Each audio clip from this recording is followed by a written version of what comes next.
The one word I love, I just love, is willingness. Okay, so willingness. Willingness to me means I will do whatever it takes. This is the Inner Changemaker with Jay Wong, the podcast dedicated to purpose-driven entrepreneurs and multi-passionate individuals. Tune in each week as we bring you an inspiring person and message to help you activate and tap into your inner changemaker. Thanks for spending some time with us today, and let's get started. Hello, what is going on, everyone? Coming to you live this week from San Francisco. So sorry, I'm in a different room than usual, so I'm not sure if there's going to be any echo or if the volume will be okay. But I was here this past weekend for a Brendan Burchard event, and it was amazing. And now I'm just operating at a very, very different level, hopefully sustained level of motivation and energy. So be sure to follow me on YouTube to watch some vlogs and lessons that are coming out very shortly. And maybe I'll put them on here as well on the podcast. So my YouTube name is JayWongTV, JayWongTV. All one word. Today's podcast is brought to you by Audible.com. You guys can get a free Audible download and a 30-day free trial at audibletrial.com/changemaker. And they have over 180,000 titles to choose from your iPhone, Android, Kindle, or MP3 player. We always recommend so many different resources and books in this episode, so feel free to check out some of the previous episodes and show notes on the website as well, www.theinnerchangemaker.com. And in this one, we obviously have some stellar book recommendations, as always, and be sure to listen all the way to the end for all the goodies. So you guys can download your free audiobook today. Go to audibletrial.com/changemaker. Again, that is audibletrial.com/changemaker for your free audiobook. Now, if you are a first-time listener, welcome. This is the place dedicated to purpose-driven individuals and passionate creators. Each week, I will bring you an interview, as well with some lessons from the sessions from badass entrepreneurs who are in the game for not only money, but they're creating the impact for others and people around them. So if you guys have any questions, you would like answered, or suggestions on the format, in terms of future guests, sponsors, you can reach out to me via Twitter at @thejaywong or email me directly, jay@thejaywong.com. I will definitely try to incorporate it. So this week we have an awesome, badass entrepreneur, why not? And one of my first mentors, really, in Chris Thompson. Chris Thompson is the CEO of Student Works Painting, and they recruit, train, and support over 150 student business owners, and they paint over 6,000 homes every single summer. He was actually the 10th student that ran a business with Student Works in 1984, and he excelled and actually ended up buying out the company outright, I believe, in 1993. And so in this episode, he shares his stories throughout the years of working with young students, first-time entrepreneurs, their mistakes, and what really makes them succeed over the rest. He says running his program is like running a private school of supercharged students and future changemakers. So their mantra is excellence is a habit. And he even goes through the 4 referability framework. And so for anyone that is looking to do anything great in their life, you definitely have to incorporate this framework. And Chris is just such an awesome guest. And it's really great that I've had the opportunity to learn from him firsthand. And I'm glad we recorded this to give everyone some actionable steps to achieve greatness in their own life and to be a change maker. And so this episode is action-packed with goodies, and it covers all sorts of topics surrounding lifestyle design, success, mindset, entrepreneurship. So without any further ado, here is the episode with Chris Thompson. Chris Thompson, welcome to the Inner Changemaker podcast. Thank you so much for being here. How's everything going?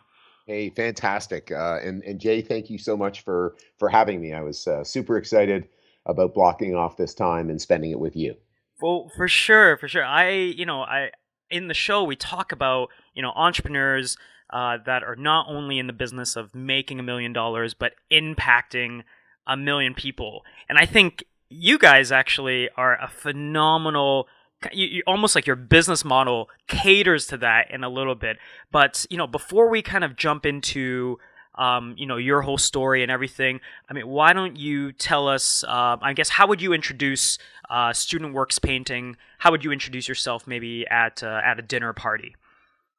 Yeah. So I guess student works painting. So we are in the business of developing the next great group of Canadian business leaders, and not that they're the sole great group, but just another great group of Canadian business leaders. Sure. So what we do is we go out onto university and college campuses and look to recruit the absolute best candidates. We meet in person with about 6 or 7 thousand students every fall and identify the best 150.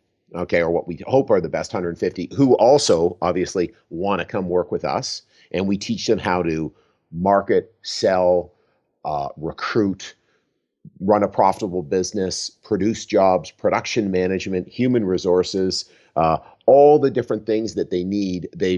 We've got a unique process that starts in January, and they work really hard around their school, and they go out and run house painting businesses. And I run a business from Windsor to Thunder Bay to Halifax in as many markets as we can be in. And we just have a spectacular group of young people who are committed, hardworking, and again, yes, they're trying to earn money to go to school, but it really is a more of a space of learning, of growth. We actually internally we call our business the summer management program, because that's actually Hmm. what people want out of our Yeah. businesses. They want summer management. So I guess I mean full disclosure for the audience. I myself went through this program. Gosh, like 7, 8 years ago almost, and it was a tremendously difficult summer. I'll put it that way. But it was so rewarding because at the end of the day, you're 18, 19 years old, and you're learning way more than maybe what your business school degree could offer you to some extent, because it's such real world, you're solving real problems every day. Was that kind of the mission behind student works, to kind of give students the reality of how business is run? Yeah, so I can't speak to the two gentlemen who founded this organization. Two really good friends of mine, Neil Bradley and Helmut Beeman. I think I know my sense of it though, Jay. I was the 10th owner operator or franchisee of this business, Mm.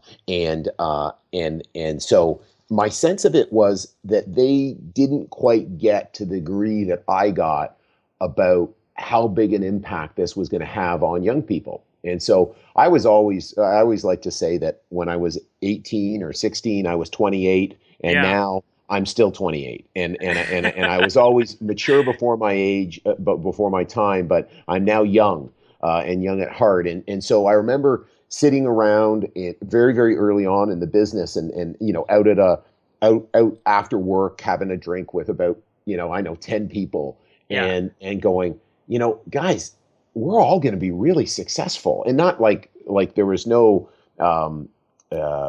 banging my chest. I go, this is going to make a huge difference on our careers, guys. Do you know that? Like I'm sitting there, just kind of sharing with everyone, and they're like, and I probably, some people going, yeah, sure, Chris, I get it, but I really, really sensed that this was just going to make an enormous difference. And thinking back of those guys we were out for beers with that afternoon. Yeah.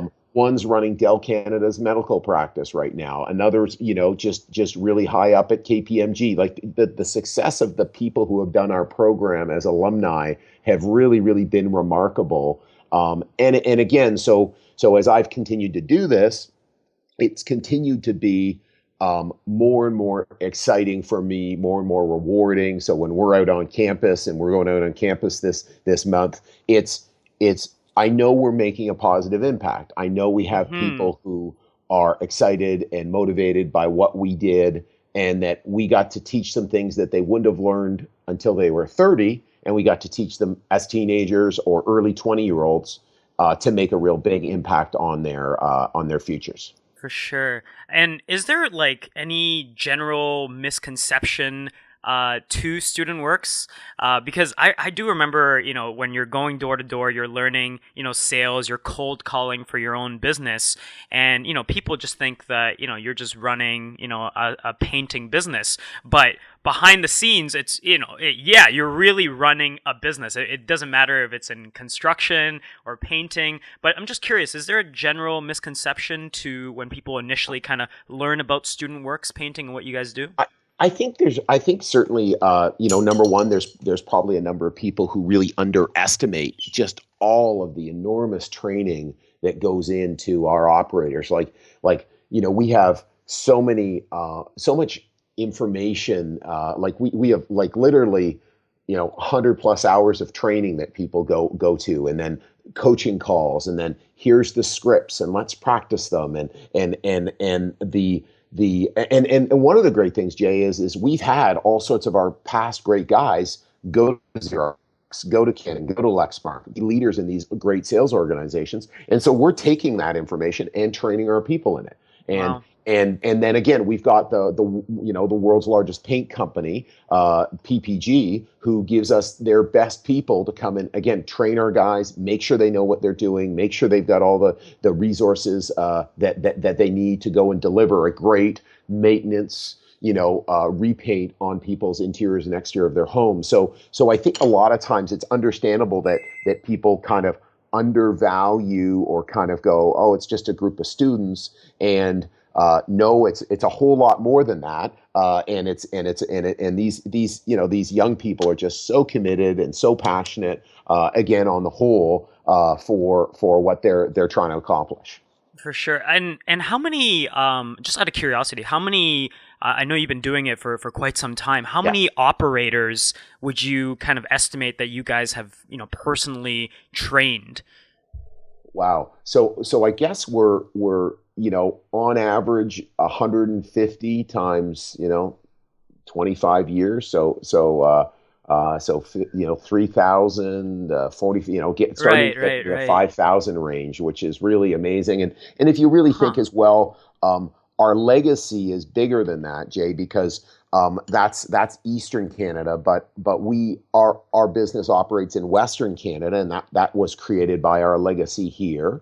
And then also there's a company in the United States that actually a number of them that got created by again our legacy. And there's some competitors that we have here who actually are former guys who took time off from the business and then are actually running the business. So there's a lot of people who are again really positively impacted by what we've done and what we're doing, and again in the process of doing, because that's the whole point here is that there's no stopping, there's no parking on Success Avenue. We just keep trying to get better every year, Yeah. trying to improve. Whatever we did before isn't, it's not that it's not good enough or we're never not good enough, but just we want to get better. We want to get better, and we just live in that culture of wanting to get better. I absolutely love that, and I always think it's I don't remember who said. I mean, everyone says it. It's just like every day try to improve yourself Yes. 1%, or Yeah. 0.1%, Yeah. right? Yeah. Because at the end of the day, every little thing that you do Matters. matters. Yeah. Exactly, and so three over like 3,000. That's pretty fascinating. I want to get into the training a little bit Sure. that you mentioned, because I know there's probably a lot of listeners that are trying to maybe develop that mindset to maybe one day be an entrepreneur, or they're trying to develop that mindset to be a change maker. So with the training, what are some examples, maybe some like best practices that have kind of withstood the test of time for you guys, that you tell the operators kind of right off the bat? Wow. Okay. So training. I guess one of the big things. Oh, gee, there's so many things, but I guess one of the biggest things I think is you know as part of a training program, vision and values has to be the start of it. Is getting alignment around vision and values. What are we about here? And so Mm, one of the things for our teams is something that's very clear in our trainings is we're not about painting people's homes, although of course we're about that, Jay, and that's how we see that we've been really successful is young people have gone out and completed and pleased all sorts of customers, but we're about developing people. Okay, we're about teaching habits. One of the things that actually is a tagline at a number of our trainings is excellence is a habit. Okay, so I'm a nice. huge Yeah. believer that um, we habitually we are who we habitually show up as. Yep. Okay, so if my habits are to show up and drink lots of beer on a couch and watch lots of TVs, well, that will not get what I'm hoping for. So it's what do we show up as? And in sort of my early life, I was an elite competitive swimmer. I won junior nationals. I swam on the University of Toronto team, and we won a national title. I got coached by three Olympic team coaches, and I was so blessed with some fantastic coaches. And I remember they would talk about your average ability, Jay. So your average Mm, ability is what shows up, um, you know, at that time. So it's about pushing up that average ability on a consistent basis. And so for me as a business owner and as someone who's I love that term, is looking to make a difference, is it being a change maker, is I want my average ability just to keep improving, keep improving, keep improving. And so we talk about that with our guys, and we talk about those habits. Like I give an example of when you woke up this morning, Jay, and if you set an alarm to get up at 7 o'clock, yep. did you hit the snooze button? Did you hit the snooze button again? Did you hit the snooze button again? I Or definitely did. okay, or my story, Jay, is Yeah. that if I made a commitment to myself to get set the alarm at 7, but then Mm, hit the snooze button a bunch of times until I was comfortable getting up, then yep. great, I lived up to my first commitment of the day. But if I made a commitment to get up at 7, so I was prepared for my day and go execute on my day, and I didn't get up, then that's my first habit that I missed, but that my first missed commitment. And so Mm, so we spent a bunch of time in our quote unquote preseason teaching values, teaching habits, teaching ways of thinking, that I think excellent people have. And not always is everyone's thoughts the same around something that I just described, but it's they and they've given thought to it. Like again, I'm it's having a philosophy is really important of success. A philosophy of life is really important, as you're aware. So I totally, I mean, really educational, I think, what you just, put together there, Chris. Because, we are definitely, creatures of habit. yeah, And if we think about, I talked about this in one of the other episodes, but it's like what creates these habits? Well, it's an accumulation of our actions. And it's like, well, what creates our actions? And it's an accumulation of our beliefs. And how do we change our beliefs? Well, we have to change our thoughts. And so that's a completely different conversation, but yeah. it definitely leads back to if you have to tie into that vision, that value, it all starts with your habits. Now, is there any kind of go-to habits, for example, like waking up? I know a lot of people right now like waking up at 5 a.m. That's becoming kind of like this popular, not like mainstream, but it's getting there to like, if you want to be successful, you got to have that habit. Is there any habits that you kind of throw to your guys? Yeah, so one of the things we certainly talk about is getting off West Coast time. That's what I like to say our students are on, right? Nice.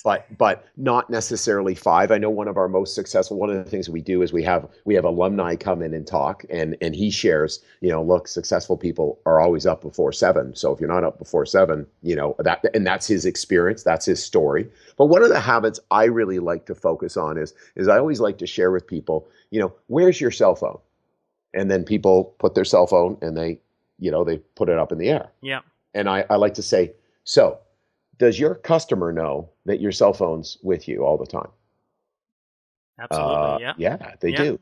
So then how long do you expect that people would expect to hear from you? We used to have this philosophy years ago, by the way. When I started, Jay, there were no there were no pagers, there were no cell phones. We used to, Right. call in from Bell telephones, and things like that to our to find out if someone had called us.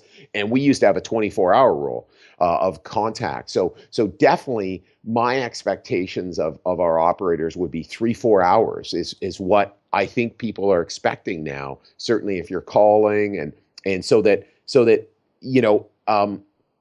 not that it's great, not that this is something that I necessarily think is great, but there is this 365-day, 24-hour day, sort of commitment to sort of following up. Now, I think also people recognize that there's kind of a sense of 9 to 5 or 7 till 7 or something like that. Right. Or that, hey, someone reaches you at 6, okay, the next morning, you can reach them First thing back in the morning. first Yeah. thing in the morning. But there's definitely an expectation, I believe, that everyone has about, hey, call me back, let me know. And that people get agitated, people get concerned if they're not on it.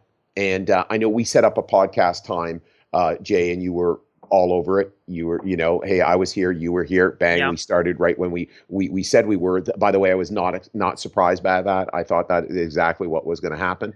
And when you can have that expectation, people go, oh, I know Jay's going to do this. I know Chris will do this. That's really powerful. It's your brand is showing up. And so we teach that and so again, we both had the opportunity to work with the strategic coach, Dan Sullivan. Yeah. So he talks about the 4 referability habits. I'm just such an enormous believer in those. Why don't you? I mean, maybe I personally know them, but maybe for the listener that is Sure. not familiar with the 4 referability habits, because I think they are so crucial and very educational, and they're so simple. Yeah. So why don't you tell us a little bit about that? Sure. Well, Dan believes, and just do a plug for him, thestrategiccoach.com, one of the most successful entrepreneurial coaches in the world, if not the most successful, but anyhow, and impactful. But Dan basically believes that, one of the most important things about being a change maker and an entrepreneur is to be referable. Being referable is not going and doing wonderful work. Okay, yes, that's part of it, but being referable is I can refer Jay because I know Jay's going to show up in a certain way in a consistent basis. So that if I say, Jay, can my friend David's going to call you, Jay's going to show up in these 4 different ways, so that my name and referring Jay will feel good. Okay, and what I mean by that is, number 1, Jay will be on time. Okay, number 2, Jay will do what he says. Okay. Number 3, Jay will finish what he starts. And number 4, Jay will say please and thank you. Treat people with respect.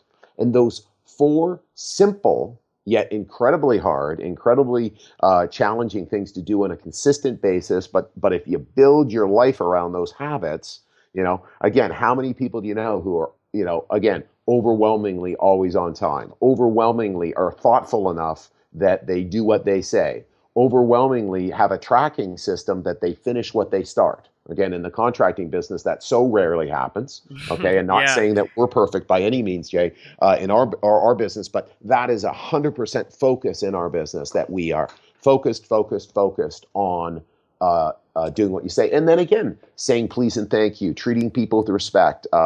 Just as just a basic value, a basic habit to live by. Chris, I remember this being, not drilled upon us, but definitely was made very obvious. And I remember in the strategic coach days, there was a story of this guy. I don't remember exactly. I think it was like an airplane cleaning business. Okay. And business doesn't necessarily matter, but he was looking for cleaners. And in this industry, there's usually a very high turnaround. meaning people maybe they just look at it like as another paycheck. Maybe Yeah. they don't see the overall impact. Maybe they just think, oh, we're just cleaners, or we're cleaning planes. Yeah. And so he would get all these recruits, and he would get everyone to come in. And for the first day of training, he would only teach the 4 referability habits. He would only teach these habits. And maybe people find it boring. It resonates with some people. They're like, oh, okay, that was really cool. So they have to come back the next day for day 2 of training. And they come back for day 2, and all he teaches is the same 4 referability habits. And during the course of the day, people are like, "Oh, this is bull crap. I don't want to be here. I don't want. This has nothing to do with cleaning planes. This has nothing to do with the business." Disinterested, right? And so after a couple times of just continuously doing this, they automatically kind of the crowd Weed themselves out. Exactly. They just weeded themselves out, and only the top 25% of people stayed. And on day 3, when though 25% of people came back, that's when he really started, teaching them how to clean a plane. And it just goes to show you that when you keep these on a conscious level and you start thinking about them, and they're so simple, but you're absolutely right. Not a lot of people actually execute on them. And so if you do, and it's always the little things that people kind of notice in the long run. And so I love, your explanation there. And, is there, I know you've coached so many people and you've watched so many people kind of jump into entrepreneurship, or their first time operators. What are maybe some common mistakes that you see people making right off the bat? Wow. Common mistakes. The one word I love, I just love, is willingness. Okay, so willingness. Willingness to me means I will do whatever it takes. Again, obviously barring, hey, morality, ethical, Sure. laws, Yeah. but it's just whatever it takes. I'm going to get up early enough. I'm going to go put in the time. If there's books I need to read, I'm going to go do it. If I need to follow up, I'm going to go. I'm going to go call the other people. Like, one of the great things about life is that you can call people and ask for help, and almost always they'll say yes. They'll give you help. So there's so many people that can help. So I think the overwhelming amount of success versus not success, you can point to that one word. Okay, so if you're talking about, where do people get off track, is they make up that somehow they can kind of not really put all the effort in and really make a huge change in the world, really make a huge difference. I can really do incredible things, but really not give all of me. And I got to tell you, whatever success I have given all of me. There's no doubt about it, Yeah. And again, but again, I got a, hey, successful 25 plus year marriage and 3 incredible children and a whole list of amazing friends and colleagues that I work with and outside. So, but it's just, hey, I go and attack things in a real committed way. My willingness is there, continues to be there. I think that's huge. And again, it's also, when we have that as a starting point, then we have a whole lot of confidence in ourselves, because, hey, if I got to get up tomorrow, you're saying 5 or something, I got to go someplace, or I set some schedule up that's really challenging, I know I can go do it. I know I'm going to go do it. And that gives us a lot of confidence. So that would be probably an area of weakness that I see, where people don't make a difference. And the reason is because they just aren't given all themselves. Mm-hmm. And that's just, that just has to be the starting point. I'm going to, if I'm in a race, if I'm, again, I was a swimmer, if I'm in a race, well, I can't expect to beat you, or I can't expect to be in the game unless I'm working really hard as I can. Yeah. That just seems to make sense to me. For sure. And Chris, just to add on to that, I mean, Yeah. you mentioned, 25 years of successful marriage. Congrats on that, by the way. Yeah. Awesome. 3, beautiful children, multi-successful, business. But I think when people hear that, sometimes people don't realize like it didn't just happen overnight. No. You know what I mean? It was you were willing, but you were willing over time with consistency. It sounds like me. It sounds to me that you were, being proactive on all these areas of your life to kind of achieve, whatever the lifestyle that you wanted, or to achieve the marriage that you wanted, or the business that you wanted. And I think, having that patience. I know I struggle with this. Yeah. Just being just a young entrepreneur, and you listen to all the, you read all the stuff online. Everyone's just like, go hustle, but not a lot of people are preaching that patience. And even though I struggle with it, I know that it's a huge component for a lot of young people. Yeah, well, I can't agree more, and I think one thing is when you're passionate about what you're trying to create and the difference you're trying to make in your world, and I know, so for me, when I came out of school, I thought, wow, I could really see myself being a teacher, but I just couldn't see teaching in a government related, high school related type of Sure. environment. I could see myself coaching, but I just didn't think the same thing. Being a swimming coach, just couldn't see that really working. And I loved entrepreneurship. So I saw this as just this great sort of fit all together: coaching, entrepreneurship, teaching. Yeah. And then it was, okay, I'm in the right space, and then just keep working at it and working at it and working at it and working at it. And again, we could fill lots of podcasts on all my mistakes. And there's been lots, and the costly ones, etc. But just staying with it, staying again, like you said, it's patient and thoughtful. I know Harvey McKay of Swimming with the Sharks Without Getting Eaten Alive talks about coaching young people and saying that the number one factor in coaching young people is patience, and there's three of them. The number two is patience, and what the number three is, right? So it's like just going. This is a process, and again, if the end game isn't, wow, I'm a millionaire and I have tens of millions in the bank or anything like that. That's not the end game, because at the end game, I got to tell you, because I'm not, I don't have tens of dollars in the bank. If I did have $10 million in the bank, I would still be doing what I'm doing, because I love doing what I do. And it's the end game is what you actually are being every day, who you're doing, how you're providing,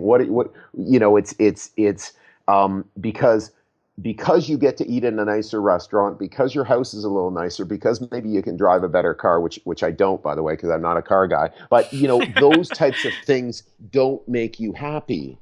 Right. Don't make you feel fulfilled. Don't make you feel like, wow, I'm making a real difference in the world. What makes you feel those things are going out and trying to make a real difference. And again, they say, I'm sure people have read, hey, over $70,000 happiness isn't tied to money. Right. Yeah. Yeah. So again, being an entrepreneur or a change maker, it's not the end target, and not saying that a financial reward isn't worth charging for by any means. That's not what I'm saying. I'm just saying that can't be the piece every day. I know we teach our guys. I know I had a great conversation. One of the weeks, one of our focuses this last winter was, look, your business can't be focused on what you want out of it, or it can be, and I think most businesses are, right? Is they're focused on, what do I want out of it? I want this type of profit. I want this type of size. I want this. I want that. What about, and again, what about, hey, I can provide employment for 4 or 5 university students so that they can go back to school with more money in their jeans. I can go and do an amazing job with 60 or 70 customers, so they're going to be raving fans of mine. What about that pursuit? And it's funny. I know one of our top performers this year at the University of Queens, a commerce student. I won't mention his name, but Michael, he shifted, and it just made such an amazing impact. His business was always successful. It just went to the next level of success, but he just felt so much better about what he was creating. And by the way, did he have less financial success? Did he have less revenue success? Of course not. Because that's kind of one of the tricks in the world is the more we give, the more we get. You know, that's kind of how the world works. But it's a way better way of waking up in the morning going, how can I impact people? How can I help? How can I do a great job? Rather than, wow, how can I make lots of money? Yeah. That's, yeah. I think, I really feel like what you just said there was really, really powerful. And, I graduated out of a business school. I'm sure a lot of the operators, you guys, pick them Yeah. out of business schools. And I think that mindset right there is what is, I'm not necessarily going to attack, the education system and what is lacking. But when you come out of business school, it's typically about this, you get in this race where you're competing with your peers. Yeah. Right? You're literally comparing, you think in your mind it's apples and apples. We graduated at the same time. You kind of, it's off to the races. Yes. First one to $1 million wins. Yeah. I remember making these little silly bets, even on graduation day. But having that mindset, what you just said right there, of not making it about you, making it about the people that you serve, making it about your customers, about your employees, your partners.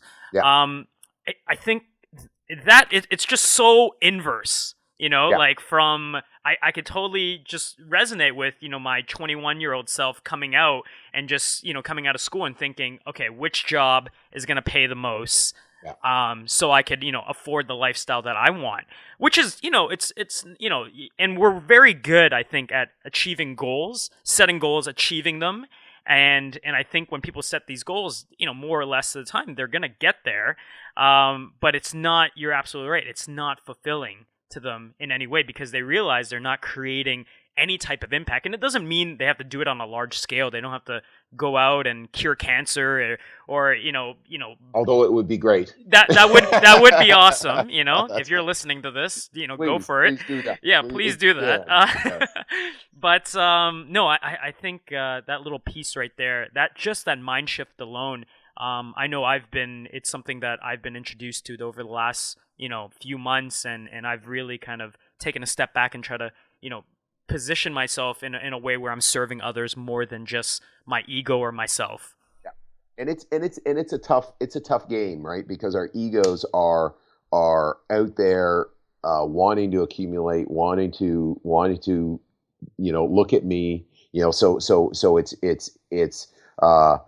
it's not easy, but if we stay centered and we really again think about really it is the most powerful way to do it, and it's the best way to do it, and on all fronts. I am more likely to be successful, so I can do better. I can make more of a change because I am focused on it. And again, I'm not, also suggesting to live in a utopia. Ultimately, you need to feed yourself. You need to feed your family. So I'm not saying, Yep.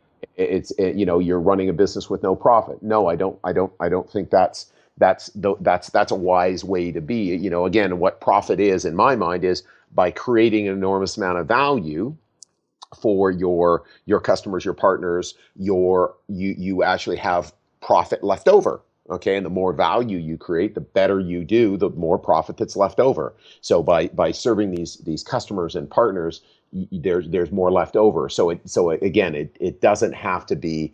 Again, the most important thing is win-win, of course. Mm-hmm. I love that.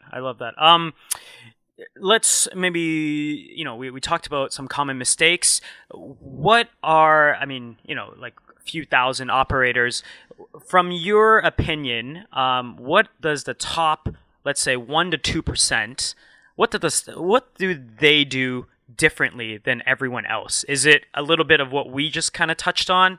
I guess tell me your opinion on that. Top 1%. It's like, it's one of those things where, like there's, one of the things is I like to share, life is unfair. And I think it's important to sort of see that in the right context is that some people really like it's there for whatever reason, the good Lord or whatever Yeah. gave them more skills, more consciousness, whatever it is. And I think there are some people who are just especially tuned in this world to really create enormous value. And I'd love that weren't the case, and there was more of a meritocracy. Well, there is a meritocracy, by the way, and those people, they work their can off, and they're super skilled, and they're super committed, and they're super focused. I think it's important. Again, I was just reading finished a book by Elon Musk, of Tesla fame and SpaceX. Like Mm, it's crazy how incredibly smart he is, and driven and committed and focused, and like, you know, I could never create what Elon's created. I don't believe, and I'm not trying to sell myself short or anything like that, or make an sure. excuse. But it's just, so I think it's one of those things where I think a lot of times when we look at those really, really unique, incredible people, sometimes um, it's important to sort of say, and hey, sometimes we really like look at them just as a motivating thing. Look what someone can create in the world, and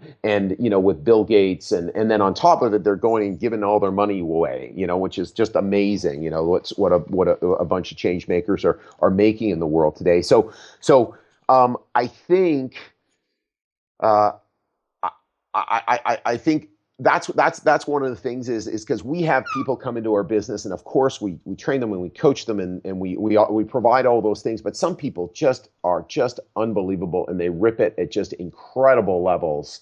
And I would love to take credit for those people, but but I got to tell you, Yeah. the good Lord has a whole lot more to do with it than what we do. And just some people are just so gifted, and again, not just gifted without the hard work, and not the training, and not the reading, and not the doing the work. Yeah. But that's kind of my thought. And I think sometimes when we look at those people, we can potentially feel like, oh, we'll never be one of those. And of course, some people might look at my success and feel like, well, hold on, you're one of those. And I guess I am, but not in the super, super crazy successful people. So Right, right.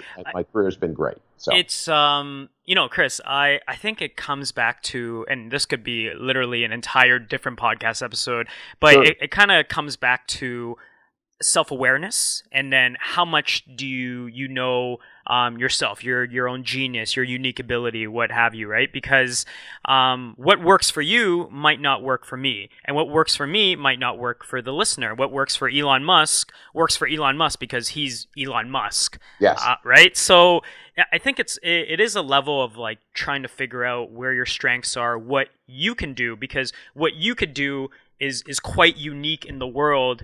And even though it might not measure up to, your quote unquote heroes, you could be someone else's hero.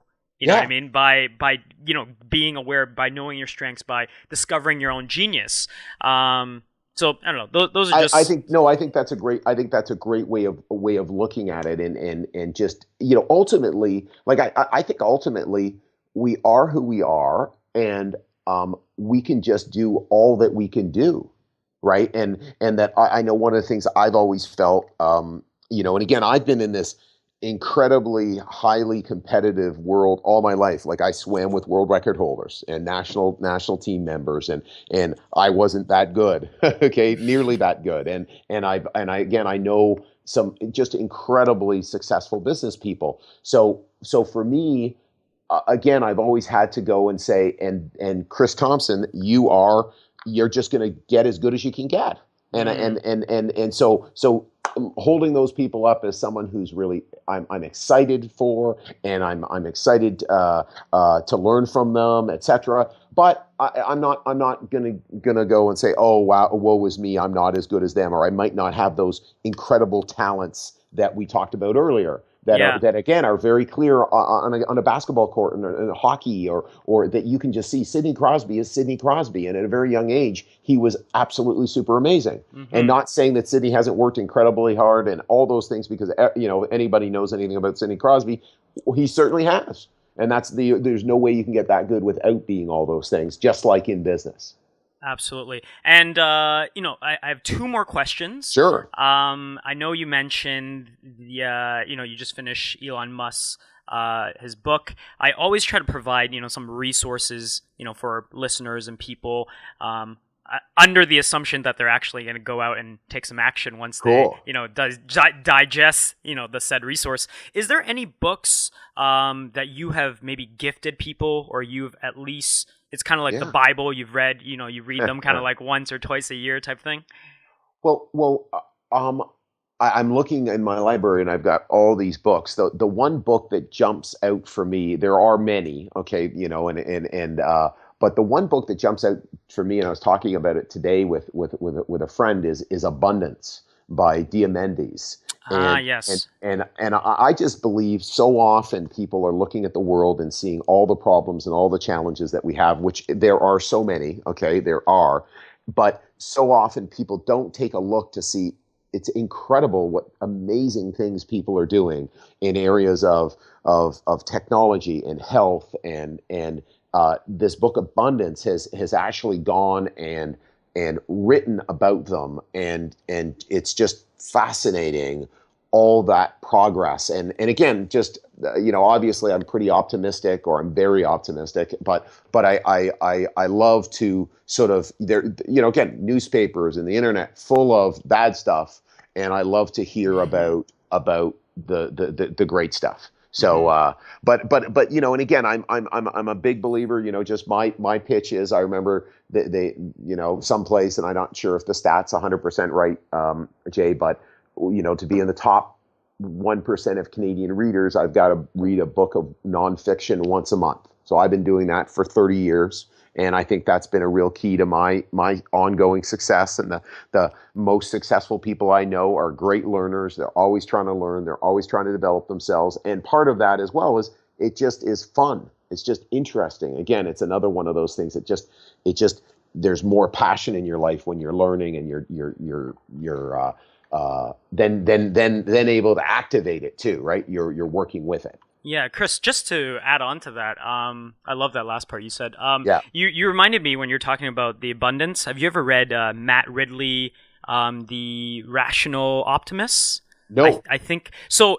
It's kind of like abundance before abundance, Right. because I know Peter Diamandis has a new book out called, I think it's called Bold, which I haven't read yet, but I've heard amazing things from. But Rational Optimist talks about how great the world has been in the last like 20 years in comparative, or the last 20, 50 years in comparative to where it was in 1950, in 1900, in Yes. 1800. And some of the examples, I don't know any off the top of my head. I'm listening to it via audiobook. But it's pretty amazing. And I know a quick example. It's like, before they invented, I had pneumonia one summer, and before they invented ABX, antibiotics, pneumonia would have like a 30% mortality rate. It would Yes. literally wipe out, like communities, like little societies. It would, wipe Yeah. out.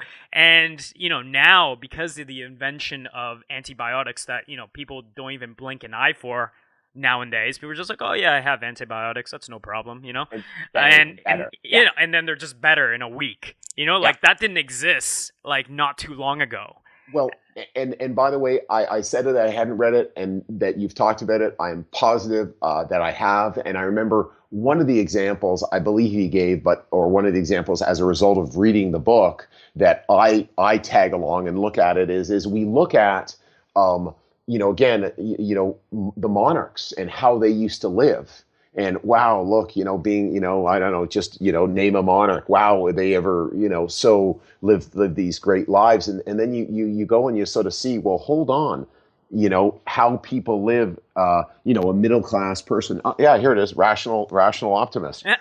So yeah, and that you just go and say, look at all the heat, the hydro, the technology that we live with, these things that we just so often take for granted. And I get it. I think that's one of the biggest things about being conscious Yep. is understanding, being grateful for all the things that we have. But yeah, I think that it's a great book. It's quite thumbed over in this library of mine.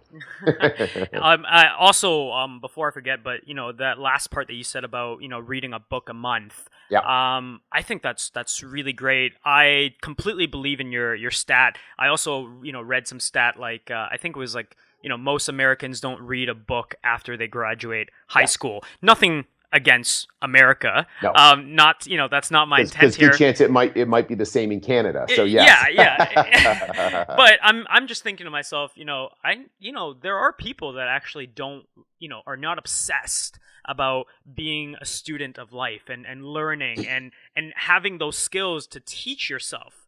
Education is not just limited to, the years that you're spent at some institution behind walls in front of a teacher. We live in an age where, Princeton or all these Ivy League schools literally put out their lectures, or I think it's Stanford that literally puts out all their lectures, and you can literally, if you wanted to, go through the whole coursework, right? So I totally agree on that, book a month, or, at least going out and teaching yourself what you think that you want to learn. And a couple of my most successful entrepreneurs that I know, and multi-millionaires, didn't graduate from high school, but are two of the smartest people I know, and addicted to learning and always figuring out new ways of doing things, and totally on top of everything that there is to be done. So again, that's what successful people are doing, is they're continuing to learn, continue to develop themselves. That's a commonality, because if we think about it, in business, well, we've got to be ahead to serve what customers want, and ahead in how we can serve better, more effectively, more cost efficiently. So always we've got to be again, learning these things, because life's always changing, and so we've got to be in the game, as it were. And in the game means not necessarily in the library anymore, but it's just in the bookstore, online, like you said, audio tapes, and being conscious of all these new ideas that are coming constantly, and then also reminding ourselves as well about the past information that we did read, and are we conscious of it? Yeah, well, Chris, I think this is such an educational chat. I feel like we could probably, talk about so many different topics, and it would probably go on for another hour. So I do have one last question for you, and we touched on it a little bit already, but what is your definition of the word changemaker? What do you think of when you hear that word? Well, I think about, when I hear change maker, I think about someone who is authentically, really coming from their soul, coming from something that really matters to them, trying to make a difference in the world.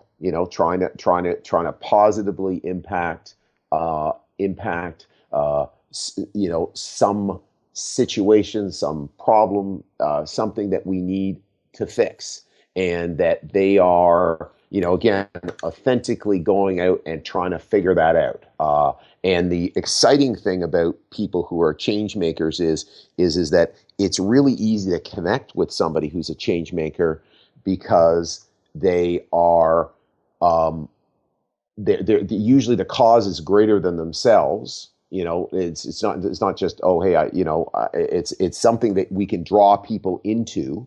I know one of the neat things about our business, and we don't do it as much anymore, but we literally had people who would just help us, and we still have people who help us. We have alumni who come and offer to be mentors and things like that, and they just want to help our students, but when someone's a change maker, you really are able to draw people into your organization and draw people into your cause, so that a lot of times people can go and maybe work for less, or help you with a project, and again, I know I get lots of help from people, and I call and I ask and I say, can you help me with this? And people say yes, and they say yes because I think people like to say yes, and people love to give what they have, but also because I think they're connected with what we're trying to do, what we're trying to accomplish, and it makes them feel good that they're also part of, helping develop great Canadian business leaders and helping give us maybe more